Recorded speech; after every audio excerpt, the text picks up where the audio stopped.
the original investor was Hans Reitz, the guy that you saw in the picture next to Mohamed Yunus. He's invested a few €100,000 into setting up the company.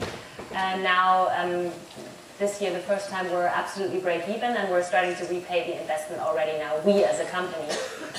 For the other projects, for the projects that we do with the big companies like BASF, like Otto, like Adidas, etc., it's always the companies that invest themselves.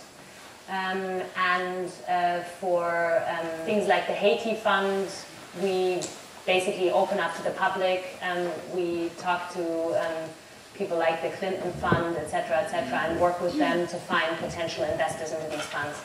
But again, it's something different than a donation, because the people that invest in this fund actually get their money back. It just takes some time, but they actually get it back once these companies that we've been setting up have actually broken even and generate profit to pay back the original investment. As a matter of fact, I've always been talking about poverty and how social business can do something about poverty. But social business in the end can solve any problem. It can solve a problem that we have here in England, I should say Scotland, or whatever we should say here.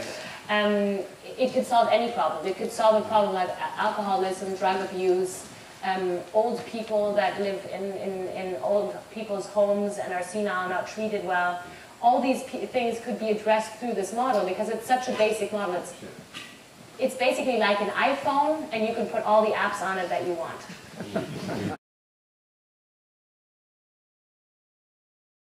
I get that question quite often, because people obviously see, oh, the new big corporation, and they just want to do it for PR purposes.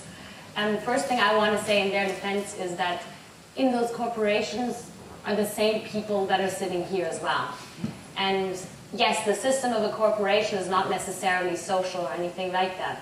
But the people that are sitting in there and that are taking the decisions, they also have a conscience, and they also want to do something that is meaningful. So that is, first of all, on their defense. Now I'll get into the motivations. So one motivation certainly you can say is PR. It's great to stand out there with a Peace Nobel laureate, sure. Danone is one of the companies we've been working with. They've profited a lot from that. But it's really not only that, and that's something that I've learned over the past. It's things like innovation. Companies suddenly completely learn how to think absolutely differently. Right now, everything we produce, all the innovation we produce, is like for the top 5%. Nobody in the developing world is going to be able to pay like for a €700 iPhone. But that's where the innovation is going right now. Companies, but now obviously we're looking at, in 2050, a population of 9 billion people. Most of them will not come from Europe and the US. Most of them will come from countries like India, China, the BRIC nations, etc. So companies now actually have to think about how are they going to serve these customers, and how are they actually going to be able to scale down their products to be essential. So it's innovation is the second reason. And then other by-effects are employee motivation. People go crazy about social business. They love it. They finally think, oh my God, my company can actually do something good as well. You can't imagine how many applications they suddenly get.